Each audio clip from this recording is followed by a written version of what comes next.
Banyak yang penasaran sebenarnya Mario Suryaji itu pakai spek apa saat wildcard di Moto3 World Championship. Kami udah bahas sebenarnya di beberapa pekan yang lalu di konten-konten setelah Mario Suryaji dikabarkan wildcard.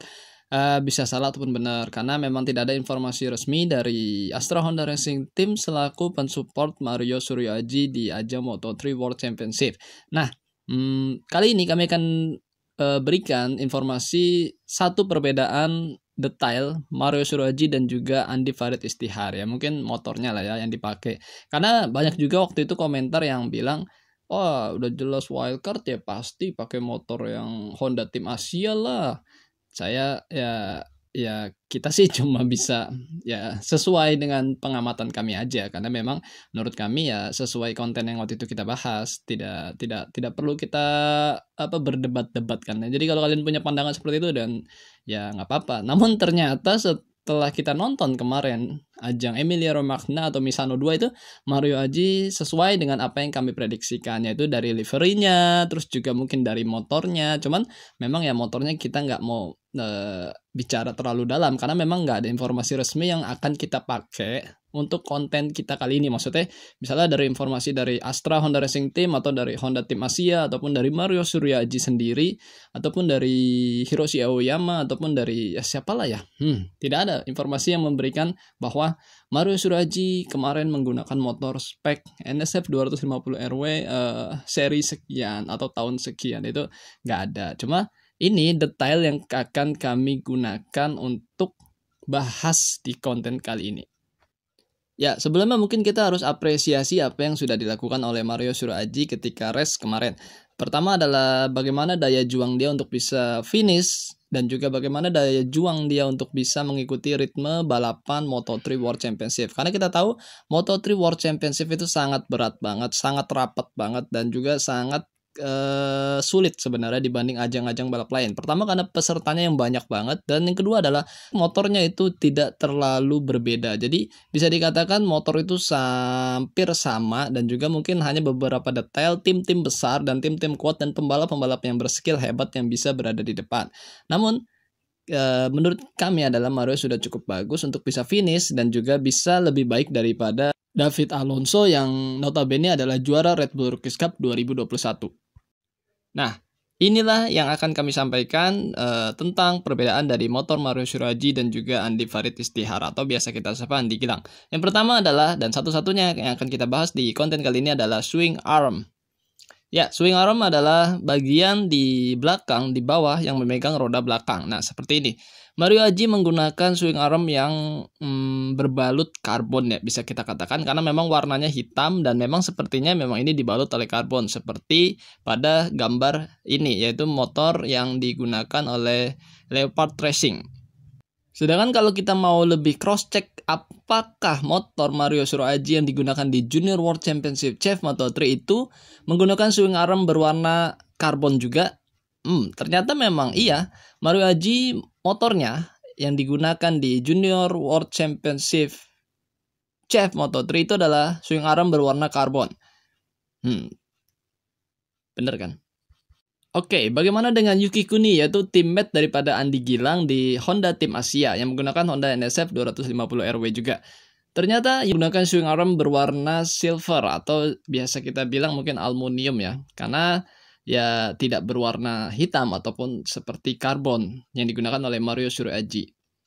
Jadi ini sih sebenarnya ya kalau balap motor yang berwarna hitam, berwarna silver itu jelas ada kegunaan dan juga ada maksud. Jadi bukan karena memang gaya-gayaan kayak kita nih yang biasa di rumah gitu kan pakai motor Supra gitu kan, terus biar kelihatan karbon nih dibeliin skotlet gitu, skotlet karbon gitu kan, terus dipasang sendiri di swing arm agar kelihatan di swing armnya karbon gitu. Enggak, kalau di balap memang menandakan swing arm aluminiumnya dilapisin karbon. Nah, sebenarnya kenapa dilapisin karbon? Setelah saya belajar di dunia tata boga, saya sedikit mengetahui bahwa swing arm yang dilapisin karbon itu adalah ditujukan agar swing arm itu agak sedikit lebih kaku atau lebih kaku. Jadi lebih kaku dibanding sifat dari aluminium itu tersendiri. Jadi aluminium mungkin agak karena kita tahu motor balap ini kan dia sangat kencang di tikungan dan juga sangat harus keras untuk mengerem dan segala macam, itu membutuhkan kekakuan yang tidak bisa kita ketahui sebagai penonton biasa, dan itu hanya diketahui oleh pembalap-pembalap, engineer dan juga mekanik-mekanik. Kalau di dunia MotoGP sih ya sudah jelas hampir semua menggunakan swing arm karbon. Kecuali Suzuki aja yang mereka masih mempercayakan swing arm berbahan dari aluminium yang tanpa dilapisin oleh karbon. Jadi ya warnanya tetap warna silver seperti itu. Ya kita nggak tahu, mungkin filosofi dari pabrikan Hamamatsu itu tentang kekuatan dan kelenturan dari swing arm aluminium. Jadi mereka sampai saat ini satu-satunya tim yang tidak menggunakan swing arm karbon. Lalu apakah motor Moto3 itu pada menggunakan swing arm karbon? Nah, ternyata berbeda-beda cuy. Walaupun satu pabrikan ataupun sama-sama menggunakan Honda NSF 250RW, itu tidak semuanya menggunakan swing arm yang dilapisin oleh karbon seperti oleh Mario Suryaji. Karena beberapa tim ada yang menggunakan swing arm yang dilapisin karbon, seperti kita sebut aja mungkin Leopard, terus juga Indonesia Gresini gitu kan, Gresini Moto3, terus dan inilah beberapa foto yang saya perlihatkan mereka menggunakan swing arm yang dilapisin karbon. Tapi ada juga motor yang tidak dilapisin oleh karbon. Sedangkan untuk pabrikan KTM Group ya, kalau kita bisa bilang KTM Group karena gas-gas, terus Husqvarna, terus KTM lah, itu masih berbasis motor yang sama yaitu RC250R. Jadi motor KTM lah ya, cuma di rebranding lah ya kalau di Moto3 itu. Itu rata-rata tidak menggunakan swing arm karbon. Jadi masih tetap menggunakan swing arm berwarna silver atau bisa kita katakan aluminium ya kan. Karena memang mereka menggunakan suspensi aja udah beda kan. KTM itu menggunakan WP suspension. Sedangkan kalau di Moto3 yang lain Honda kan lebih menggunakan Öhlins ya kan. Ya Solihin lah ya gitu kan. Terus belakangnya kayaknya KTM juga menggunakan WP sih. Kemungkinan juga swing armnya kan mereka bikin juga mungkin lebih mempercayakan dengan yang berbahan seperti aluminium aja tanpa dilapisin karbon. Sedangkan chassis pun mereka juga beda kan. Kita bisa lihat mereka seperti ini, maksudnya seperti tralis tubular gitu kan, atau apalah namanya lah ya, lebih kerennya. Kita kan cuma pinggiran lah ya, orang-orang kecil penonton biasa yang kadang nyebutnya pakai bahasa-bahasa kampung gitu.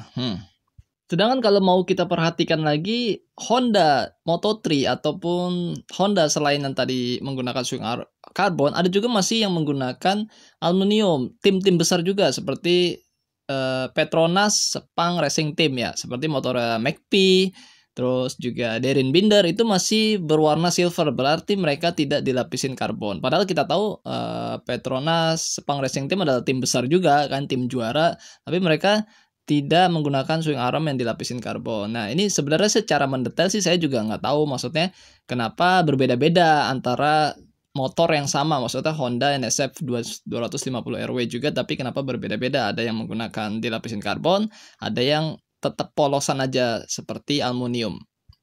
Tapi sih yang jelas pada konten kali ini kita bisa sedikit menyimpulkan bahwa motor yang digunakan Mario Suryaji ketika wildcard di Misano 2 kemarin hampir mirip dengan motor yang digunakan Junior World Championship Chief Moto3 Mario Suryaji dengan Astra Honda Racing Team di Junior Talent Team ya. Jadi Honda NSF 250RW-nya hampir bisa kita katakan mirip dengan yang digunakan oleh Mario di saat Chief Moto3 ataupun di saat wildcard. Jadi ya cuma nomornya aja yang beda lah gitu ya. Karena kita lihat dari swing arm-nya masih tetap yang hitam atau dilapisin oleh karbon, tidak menggunakan swing arm yang mirip dengan yang digunakan oleh Andy Gilang atau berwarna silver yang seperti aluminium atau yang digunakan oleh Yuki Kuni. Nah ini sebenarnya sih bisa satu poin buat kita lagi bahwa ternyata mungkin itu Mario Suryaji menggunakan motor yang speknya adalah spek yang digunakan di saat Junior World Championship Chief Moto3. Sedangkan sedikit info aja, Mario Suryaji sudah menggunakan swing arm berwarna hitam atau seperti karbon ini sudah sejak 2020. Jadi saya kurang paham strategi apakah memang Mario Suryaji memang sejak 2020 dibekali oleh swing arm yang berwarna hitam ini atau seperti karbon ini, karena kita tahu pasti harganya beda dan juga pasti speknya juga beda. Nah jelas berarti Mario Suryaji mendapatkan support terbaik daripada yang diberikan oleh Astra Honda Racing Team agar Mario mampu menjuarai kelas Junior World Championship CF Moto3. Atau bisa kita bilang juga bahwa Mario Suryaji karakter riding style-nya itu harus menggunakan swing arm yang berlapis oleh karbon. Karena jika hanya swing arm yang aluminium aja mungkin tidak cocok dengan cara dari riding style Mario Suryaji yang mungkin terkenal sangat kuat di tikungan gitu kan. Jadi ya mungkin memang harus diakomodir oleh swing arm yang berbalut oleh karbon. Terima kasih buat kalian semua yang telah menyimak video ini sampai selesai. Sehat-sehat buat kalian semua. Jangan lupa makan dan jangan lupa berdoa. Akhir kata, wassalamualaikum warahmatullahi wabarakatuh. Bye-bye.